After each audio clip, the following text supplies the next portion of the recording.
For investors and government watchdogs, the episode raised several questions. It's actually a deep revelation about the gaming, the corruption of our system. This is from the New York Times, but the New York Times, of course, is kind of sugarcoating the wording. They're saying it in a little bit of a nicer way. And their job when something like this happens, when you have a leak from the Department of Labor Statistics that reveals how Wall Street is rigged, how these sociopaths manage to bilk and suck and tear away all of our hard-earned money, our hard-earned lives, our hard-earned labor. The job of the New York Times is to say, oh yeah, that thing happened, but it's not as big as you thought it was. It doesn't really tell you anything that important. It's not a big, you know what? Oh, fluey. So here is their article. Email mistake on inflation data prompts questions on what is shared. Oh, is it questions, New York Times? Is one of the questions it prompts? How are you guys so ridiculously corrupt? Is that one of the questions? You know, the New York Times covering for something when in the title, they're like, we're wondering some things about this. It says one afternoon in late February, although this is just coming out now, came out recently. One afternoon in late February, an employee at the Bureau of Labor Statistics sent an email about an obscure detail in the way of government calculations and inflation and set off an unlikely firestorm. Economists on Wall Street had spent 2 weeks puzzling over an unexpected jump in housing costs in the consumer price index.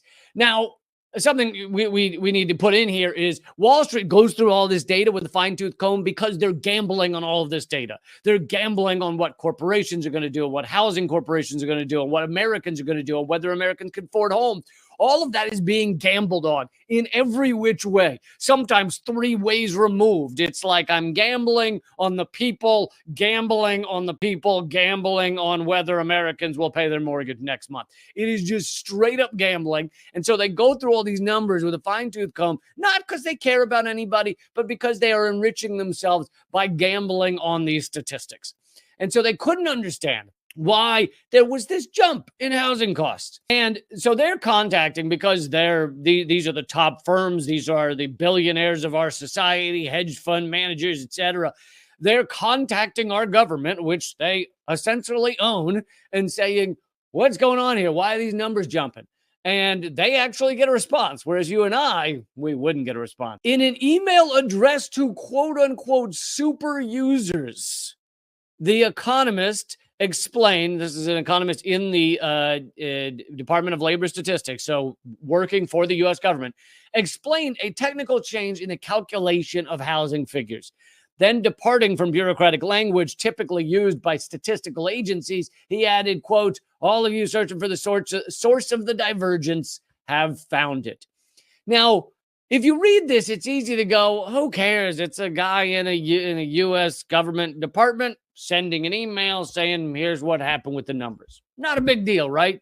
Actually, it's a huge deal, because this shows insider trading, except that they don't call it insider trading because this guy in the department, the U.S. Department of Labor Statistics, he doesn't benefit from it. He's not gambling, or he's not supposed to be, on these numbers. But it's insider trading if you look at the entire umbrella organization of our inverted totalitarian structure. You have the government that is heavily indebted to, if you don't want to use the word owned by, Wall Street, saying, hey, here's how these numbers work, and we're only telling you how they work, and so you can go and gamble on this and you're able to use that information to more effectively gamble against other people, against other Americans. And this money does get taken from average Americans because people have money in pension funds, and this gambling impacts those type of numbers.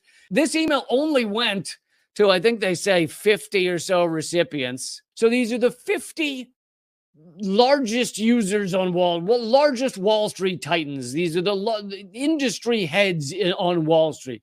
These are people and companies with billions upon billions of dollars, if not trillions, like BlackRock. They're getting information that you and I don't have, that even lower level hedge fund gamers don't have. I like using the term like gamers and gambling and stuff, because that's what it is. Let's stop acting like they're managers. Oh, they're the professional class because they rob all of us via their casino called Wall Street. This goes out to these quote unquote super users. And the fact that he has an email group called super users means this is probably not the first time that the Department of Labor Statistics has sent out an email to these super users, to the people who own our society, saying, here's how to game the system. Chief economist at Pantheon Macroeconomics, a forecasting firm, Ian Shepherdson, he said, quote, I nearly fell out of my chair when I saw that, unquote. Huge swaths of Wall Street trade securities are tied to inflation or inflation rates, but the universe of people receiving the email was tiny, 50 people, the Bureau of Labor Statistics later said. It had an immediate impact. People asking, what is this information and how can I get my hands on it? So basically, then you have all of the lower level people on Wall Street scrambling to get the information that had been emailed out to these super users. About an hour and a half after the email went out, the Bureau of Labor Statistics sent a follow-up and said, quote, please disregard that email below. Please disregard the accidental leak we just put out to everybody.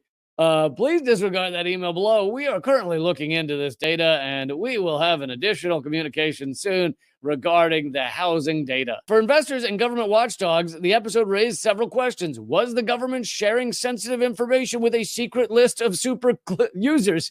It's not a question. It was in black and white. You can see it. Yes, they were. They absolutely did. And it seems quite obvious that this seems to be something that is fairly usual for them, is to send out information to super users, or else they wouldn't have had an email group called super users. And how did people get on this list?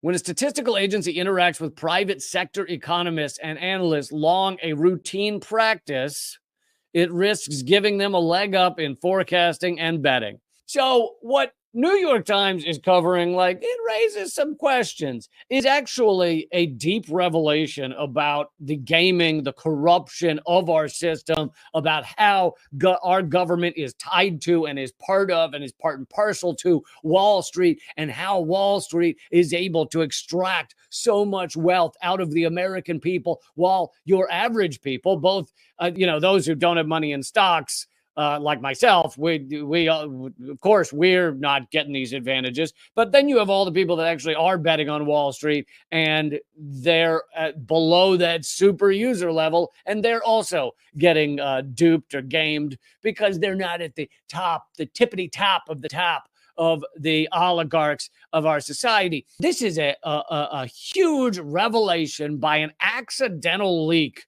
in the U.S. Department of Labor Statistics, and the New York Times writes it off as, it raises some questions, And what do you want to bet? The New York Times never comes back to answer those questions, do they? That's another way the New York Times runs cover. Our mainstream media runs cover for the corruption that we're seeing across the board. They say, this raises some questions. We will never answer them again. That is the end of what we talk about here. We said there are questions, and goodbye. That's how New York Times deals with it. I mean, I will bet you all the monies that they do not come back and say, oh, turns out woefully corrupt. Turns out Wall Street's a Ponzi scheme. Turns out Wall Street is really just designed to enrich the tiny tippity tap of the government and the nation. And of course, then there's all the other ways that Wall Street is rigged. I mean, it's too long a list to even get into, but at its heart, and I've covered this many times, I think I'm one of the few to cover this, other than getting the information from Ton Liu, who's done a lot of work on it. Wall Street is a Ponzi scheme. It enriches the tiny number of people at the top at the expense of everyone else across the country. And the only reason, and it's the dictionary definition of a Ponzi scheme, and the only reason that it is not talked about as a Ponzi scheme, besides the fact that they own all the regulators and everything else, and the government obviously needs Wall Street to function, and to have the economy do well, so they are not going to reveal it. But one of the biggest things is they act like, oh, well, a Ponzi scheme is based on giving false information to people. And I'm like, Wall Street's all about false information. Wall Street's all about lying to people. Wall Street's all about that, even at its core. If you own a stock, technically it's worth zero. If you were to go somewhere and say, here's the stock, I want my money, it's worth zero. The only way you make money on that stock is by selling it to someone who's willing to pay for it. Maybe they pay more, in which case you make some money. But that's still a Ponzi scheme. In similar Ponzi schemes, they would do something similar. Oh, you get a golden ticket and you get more money for that golden ticket when you sell it to someone for more money. Oh, wow. What's the golden ticket do? Nothing. It's meaningless. But if you sell it to someone for more than you bought it for, you just made money on the golden ticket. Yay. Anyway, I have clearly simplified that slightly, but I'm just saying it's all a Ponzi scheme. It's all a ruse, but rarely do we see leaks that show, that prove the rigging of this system, the corruption of this system. Most of the time, this stuff is kept pretty close to the vest. And here we have it. Here we have an email that went out saying, I'm giving the data to the super users, to the people at the top, the oligarchs at the top of this system.